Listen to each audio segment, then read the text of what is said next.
Hey guys, this is Raghuya. Last time हम लोग ने कोरोजन के बारे में पढ़ा था, एयरक्राफ्ट कोरोजन के बारे में। आज हम लोग डिसेंबली एंड रीअसेंबली टेक्निक के बारे में पढ़ेंगे। एयरक्राफ्ट के अंदर जो कंपोनेंट्स होते हैं, मेजर माइनर कंपोनेंट जो होते हैं, उसको हम निकालते कैसे हैं, मतलब डिसेंबली कैसे करते हैं, एंड उसको मेंटेन रिपेयर करने के बाद वापस रीअसेंबल कैसे करते हैं, इसके टेक्निक्स के बारे में हम लोग पढ़ेंगे। And at the same time various precautions that used to be taken while doing all those things। Assembly disassembly करते वक्त कौन कौन से प्रिकॉशंस लेने पड़ते हैं, कौन सा ग्राउंड वर्क प्रिपेयर करना पड़ता है ये सब करने से पहले, ये सब के बारे में हम लोग ये टॉपिक में हम लोग पढ़ेंगे। जब भी एक डिज़ाइन इंजीनियर एक एयरक्राफ्ट के कंपोनेंट को डिज़ाइन करता है, एट द सेम टाइम वो कंपोनेंट को डिसेंबली और असेंबल कैसे करते हैं, वो दोनों के बारे में भी वो डिसाइड करता है। डिज़ाइनिंग ये सब भी डिज़ाइन करता है वो। एंड ये सब का जिक्र जो है मेंटेनेंस मैनुअल में दिया हुआ होता है। आपके मैन्युफैक्चरर मैनुअल में ये सब दिया हुआ होता है, how to assemble it and how to reassemble it and dissemble it, ये सब जो है उसके अंदर दिया हुआ होता है। तो जब भी आप एक एयरक्राफ्ट को के कंपोनेंट को बाहर निकालना चाहते हो, डिसेंबल करना चाहते हो, इन दैट केस आप मैन्युफैक्चर मैनुअल खोलिएगा and step by step procedure उसमें जो दिया गया है उसे फॉलो करो।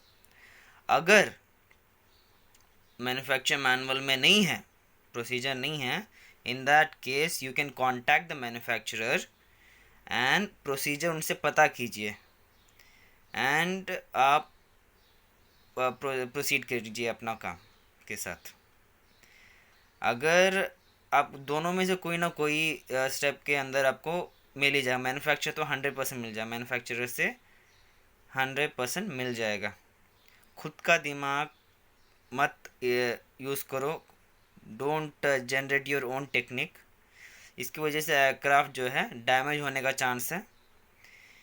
एयरक्राफ्ट डैमेज होगा, वो एक बात, आपका जॉब जाएगा, एट द सेम टाइम का सर्टिफिकेशन भी कैंसिल हो सकता है। एमी सर्टिफिकेशन जो होता है वो भी कैंसिल हो जाएगा। तो स्टेप बाय स्टेप प्रोसीजर जो है मैन्युफैक्चर इंस्ट्रक्शन को आप फॉलो करना पड़ेगा। एंड जो एनवायरनमेंट में आप जहाँ मेंटेनेंस करते हो, हैंग असेंबली एंड डिसेंबली करते हैं, वो हैंगर हो सकता है, रैम्प भी हो सकता है। वर्कशॉप हैंगर जो होता है उसके अंदर भी कर सकते हो आप, एंड रैम्प में भी कर सकते हो। बट जहाँ पे भी करो वो एक कंट्रोल एनवायरनमेंट होना चाहिए, एक प्रोटेक्टेड कंट्रोल एनवायरनमेंट होना चाहिए। ऐसा नहीं हो कोई भी आएगा, कोई एरिया में कोई भी आ सकता है, कोई भी जाएगा, एकदम कचरा कचरा, ऑलमोस्ट लाइक डस्ट पार्टिकल इधर उधर हैं, कंपोनेंट किधर भी पड़े हुए हैं, ऐसा नहीं होना चाहिए। It should be a well discipline hanger. जहाँ पे भी वो हैंगर हो एकदम डिसिप्लिन एरिया होना चाहिए। एंड सर्टन एटिक्वेट्स मतलब फॉलो होना चाहिए। पहला क्लीन होना चाहिए, मैंने जैसे बोला था, एरिया पूरा क्लीन होना चाहिए। आम जनता, मैंने ऐसे कॉर्डन ऑफ द एरिया जब मैं बोलता हूँ, आम जनता, ले person should not enter the area. वो प्रीमाइसिस में आम जनता, आम लोग अंदर नहीं आना चाहिए, बिकॉज उनको पता नहीं होता है कि कौन से एटिक्वेट्स हमें फॉलो करना है। तो आम जनता जो है एरिया में नहीं आनी चाहिए। नेक्स्ट आता है, अगर हो सके तो प्ले कार्ड्स भी लगा दीजिएगा जहाँ पे वार्निंग सिग्नल वो सब लिखा हुआ है कि सो एंड सो रीज़न की वजह हम लोग अंदर नहीं आना है करके प्ले कार्ड्स आप लगा सकते हैं। फ्लाइट डेक के अंदर जो है टैग्स लगाने रहते हैं, वार्निंग टैग्स लगाने रहते हैं, ताकि जब भी कोई टेक्नीशियन अंदर जाए, वो सर्टन कंपोनेंट को टच करना है या नहीं करना, सर्टन कंपोनेंट को ऑपरेट करना है या नहीं करना है, वो टेक्नीशियन को पता चल जाए। स्पेशली अगर कोई और टेक्नीशियन है, आप निचले कोई और कंपोनेंट में काम कर रहे हैं एंड उसका कंट्रोल जो है फ्लाइट डेक में है, and some other technician goes over there, वो टेक्नीशियन गया एंड वो सर्टन कंपोनेंट को उसने ऑपरेट किया, तो उसकी वजह से आपका एक आपके साथ बहुत बड़ा हादसा हो सकता है। So just to be careful, आप जब भी कोई ऑपरेशन करें या कोई भी कंपोनेंट को बाहर असेंबल एंड रीअसेंबल करने का प्लान कर रहे हो, तो फ्लाइट डेक में टैग्स लगा दीजिएगा, वार्निंग टैग्स लगा दीजिएगा, डो नॉट ऑपरेट का टैग लगना चाहिए। जितने भी कंट्रोल्स है, स्विचेस है, सर्किट ब्रेकर्स में भी आप पुल करोगे और टैग लगा देना उसको भी। जितने भी कंट्रोल स्विचेस जितने भी हैं उसको टैगिंग कर दीजिएगा, डो नॉट ऑपरेट का टैग लगाना उधर बहुत ज़रूरी है।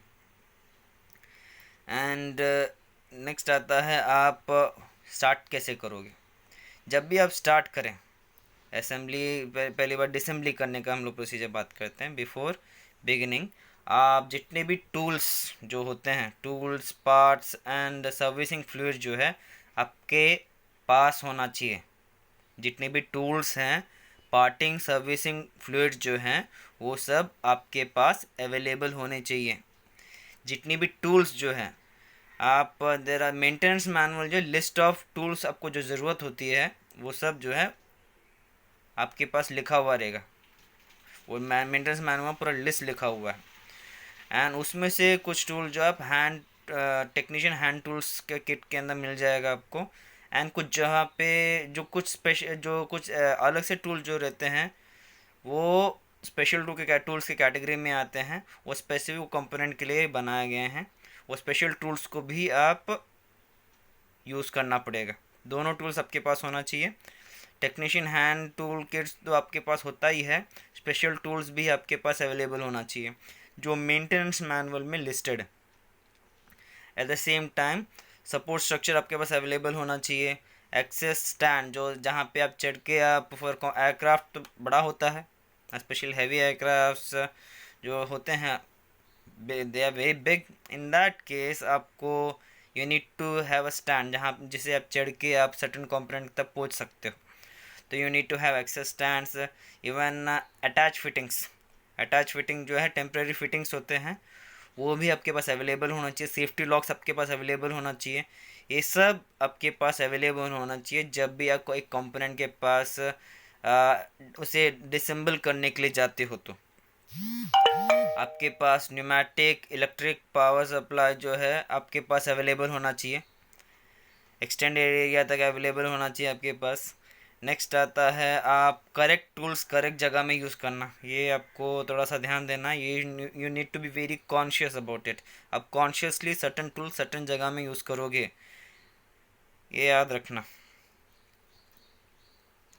एंड जब भी एक एयरलाइन मेंटेनेंस ऑपरेशन करते हैं आप, एयरलाइन मेंटेनेंस ऑपरेशन करते हो आप सब लोग, आपको ये काम करना है, remove and replace man functioning component. आप जितने भी आप कंपोनेंट्स है जो काम नहीं करते उसको आप रिमूव करोगे एंड रिप्लेस करोगे। ये तुम लोग को थोड़ा सा ध्यान देना है। एंड जो कंपोनेंट्स को आपने रिमूव किया है आप उसको, आप जानते हो वो ख़राब है, स्पेशली ऐसे केस में आप उसे शॉप में सेंड करोगे या आप सर्टिफाइड रिपेयर ऑर्गेनाइजेशन में, आप रिपेयर ऑर्गेनाइजेशन मतलब एमआरओस, मेंटेनेंस रिपेयर ऑर्गेनाइजेशन जो होते हैं, सर्टिफाइड रिपेयर ऑर्गेनाइजेशन में भेज सकते हैं, या आपके पास खुद के पास वर्कशॉप है तो उसमें भेज सकते हैं। एंड उधर रिपेयरिंग ओवरहॉलिंग उधर करवाना पड़ेगा। वो सर्टन स्पेसिफिक कंपोनेंट का आप रिपेयरिंग करवाओगे।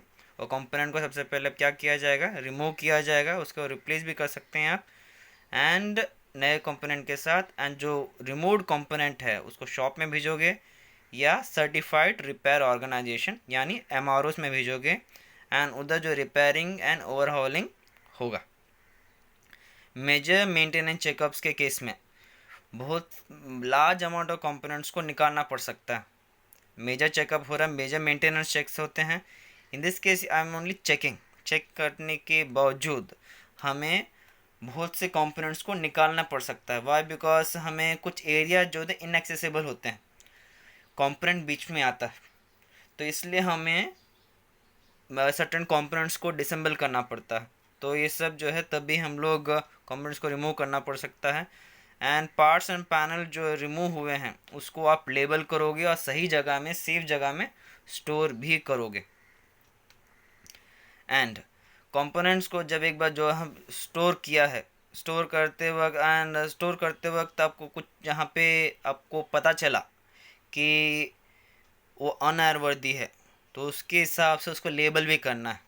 एंड लेबल करते वक्त आपको कुछ ध्यान देना है कि उसका part number, serial number, location, वो सब है। रीज़न फॉर रिमूवल, किस लिए मैंने रिमूव किया, वो सब जो है वो टैग में लिखा हुआ होना चाहिए। लेबल तो करोगे, टैगिंग करोगे उसके ऊपर, वो टैग जो रहता है pre printed tag, label tags भी आते हैं, जिसके ऊपर जो है पार्ट नंबर, वो कंपोनेंट का सीरियल नंबर, लोकेशन जहाँ से निकाला है वो कंपोनेंट को, and the same reason for remove, क्यों मैंने निकाला, वो भी रीज़न उधर लिखा हुआ होना चाहिए, टैग के ऊपर लिखा हुआ होना चाहिए।